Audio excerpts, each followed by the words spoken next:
Ce qu'on va faire, c'est qu'on va partir du dernier TP, ça ici. Vous avez toute la marche à suivre aussi dans les tutos là, pour arriver exactement à ça. Puis on va aller vers ça ici. Fait que je vais donner quelques grandes lignes, là, ça va pouvoir vous aider. Quelques grandes lignes, puis après ça, bien sûr, vous pourrez personnaliser le reste. Euh, donc, tu sais, je remarque que j'ai designé ça avant dans Photoshop, là, c'est sûr, mais j'ai designé dans Photoshop en me en ayant en tête que je vais réutiliser mon travail. Donc, j'ai mon document Photoshop à côté de moi. Fait que ce que je vais faire, la première des choses, c'est de partir de mon travail. Alors, juste pour ça, déjà, partir ce qui est déjà fait, là, le précédent travail, puis de le copier dans un dossier. Pas le déplacer, le copier, puis de le renommer pour pouvoir à tout moment revenir vers l'ancien. C'est certain, on ne veut pas là, se déplacer puis scraper notre ancien travail. On veut partir de quelque chose. Fait que là, c'est beau. J'ai ma base qui est là, qui est déplacée dans mon dossier de travail de P3. Euh, Ce que je vais faire aussi, je vais m'assurer que dans les images qu'il y a ici, ben, j'ai les bonnes images.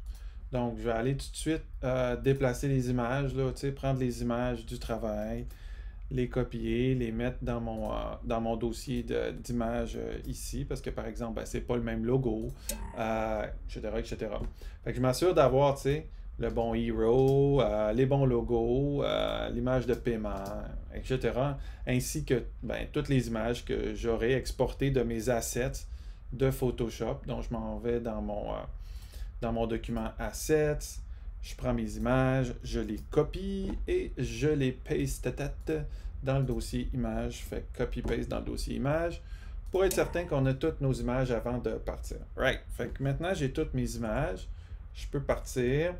Fait que, tiens, pour celui-là, je vais travailler dans Visual Studio Code, vu que Bracket a décidé de ne plus se renouveler. Fait qu'on va y aller avec ça.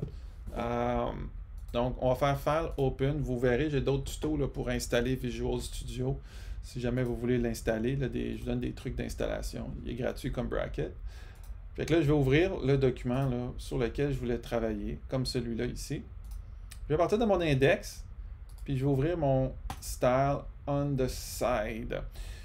Donc là, déjà, je regarde qu'est-ce que j'ai ici. Je peux aller cliquer sur Go Live là, à l'aide des plugins de Bracket pour voir qu'est-ce que j'ai là, qu'est-ce que j'ai ici. Donc, OK.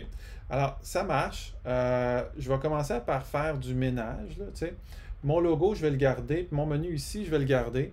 Pourquoi? Parce que ça va être facile de prendre ça ici et puis de le remplacer par mon logo de fleurs, de prendre mon recette, marché, panier, puis de le remplacer par les éléments qui sont ici par panier, zone client et tout ça.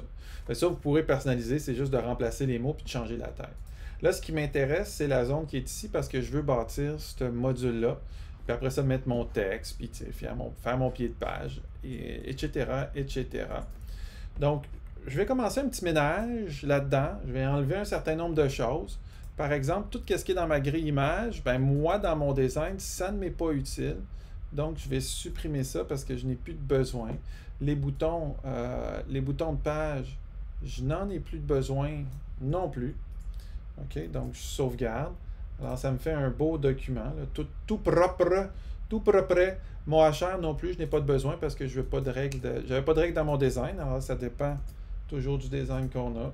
Fait que j'ai comme clairé un peu la surface.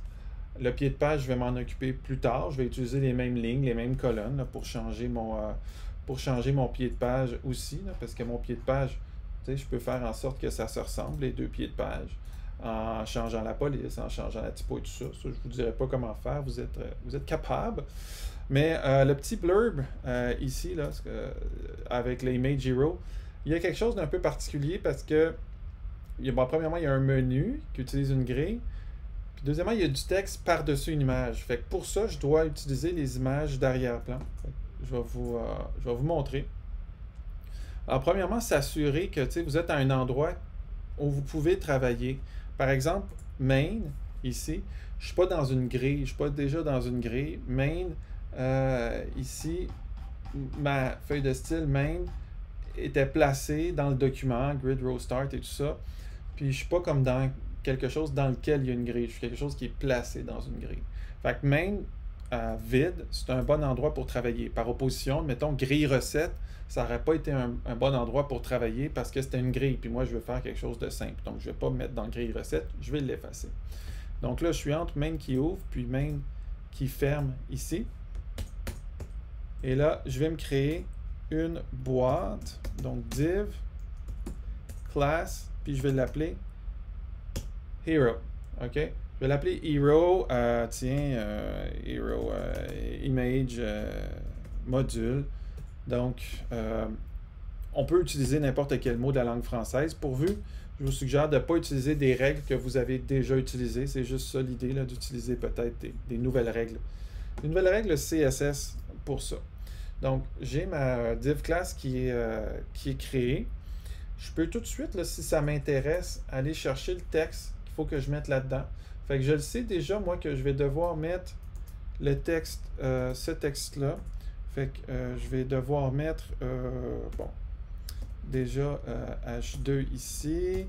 Donc, je vais aller chercher une sélection merveilleuse de fleurs élégantes.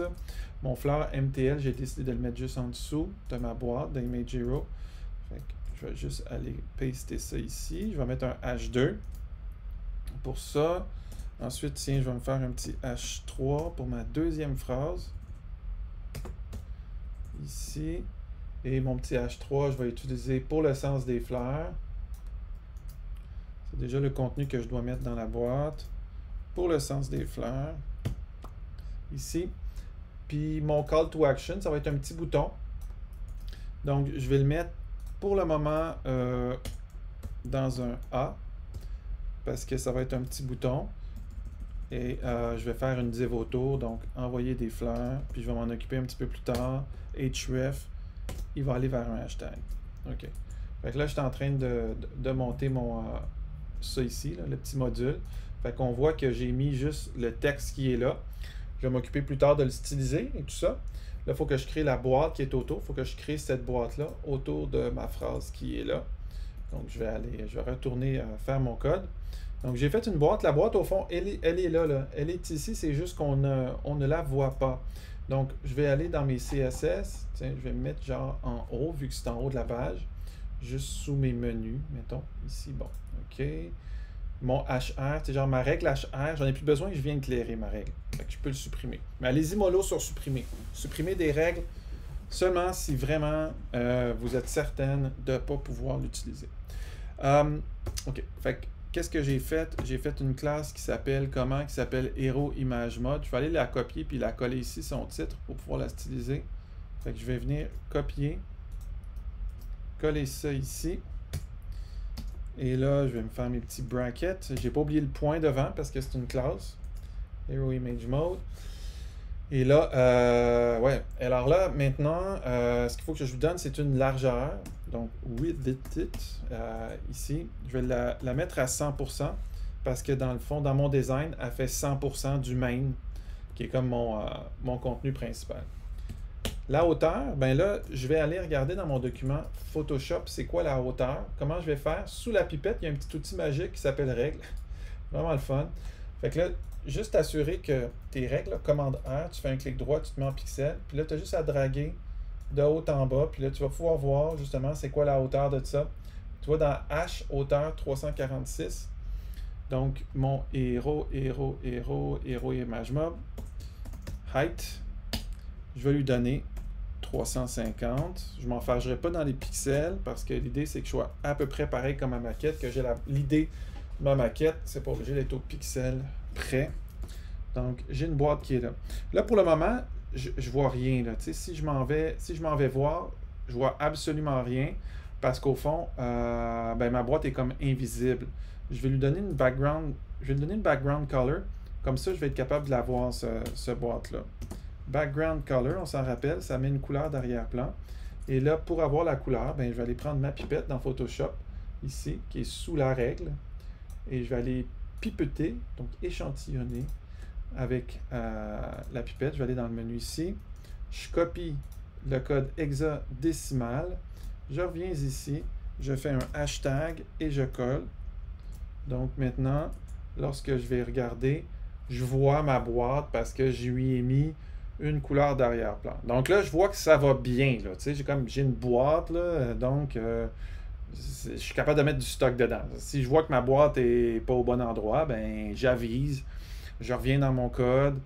Peut-être que tu as mis ça dans une grille qui était déjà faite, puis ça prend juste une colonne. Donc, tu reviens puis tu corriges le truc. Bon, maintenant, j'aimerais avoir une image en arrière-plan de ça. Mon Image Hero en tant que tel. Alors, c'est là qu'on va aller voir. Le Image Hero, j'ai un autre tuto sur les images d'arrière-plan qui couvre toutes les circonstances là, des images d'arrière-plan pour aller voir. Mais là, ce que je veux, c'est spécifiquement à ça, je veux placer mon image ici puis un petit peu en bas. Donc, ce que je vais faire, c'est que je vais aller dans mes CSS. Il ne faut pas que je fasse IMG SRC. Parce que si je place mon image, je vais tasser mon texte. Fait que je vais retourner dans ma boîte, la CSS de ma boîte, et là, je vais mettre l'image en arrière-plan, ce qui va me permettre d'avoir l'image puis du texte par-dessus. Donc, je vais aller dans Background Image, ici. Et là, comment ça fonctionne? C'est qu'il faut faire URL. Là, il faut faire les petits guillemets anglais. Donc, les guillemets doubles que, je ne sais pas, j'arrive pas à trouver sur mon clavier pour le moment.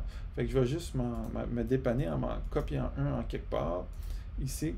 Je vais mettre dans le milieu de mes deux guillemets. Je vais écrire image, barre oblique. Et là, je vais aller chercher mon hero image. Fait que là, tout de suite, qu'est-ce qu'on constate? C'est que mon image s'en vient, oui, mais elle se répète un peu partout. Là. Fait que ce que je vais faire, c'est que pour pas qu'elle se répète partout, je vais lui dire justement background repeat, no repeat. OK? Donc là, elle se répète plus. Maintenant, je veux la positionner, fait que je veux pas qu'elle soit exactement au top. J'aimerais ça qu'elle soit un petit peu plus bas que le top. Donc ça, c'est background position. Donc je vous montre ici. La première valeur que je vais mettre dans background position, tu sais, je pourrais mettre center, bottom. Mettons, je mets ici, si je mets bottom, ben mon image va s'en aller au bottom. Bon, moi, je veux paramétrer ça. Et ici, avec vraiment une valeur, en même temps, je vais vous le montrer. Là. Fait que la première valeur que je vais mettre, ça va être les X. Donc, je vais mettre 0px. Puis ma deuxième valeur, ça va être les Y. Donc, 0px. Alors, du coup, elle s'en vient exactement à 0 en haut à gauche. Puis ma deuxième valeur, c'est les Y. Fait que je veux qu'elle soit à 80px pour laisser de la place pour mon menu. Moi, je vais mettre mon menu en haut. Puis là, j'aimerais ça qu'elle couvre toute. Okay? Qu'elle couvre toute ma boîte, peu importe quelle est la grosseur de ma boîte. Fait que ça, c'est background size. Background size. Puis là, j'écris cover ici. Alors, du coup, elle grossit, elle prend toute la page. Je suis heureux. Peu importe comment grosse est ma page, mon image couvre toujours l'entièreté de cette division-là. Fantastique, n'est-ce pas? Fait que maintenant, je vais aller m'occuper de ça ici.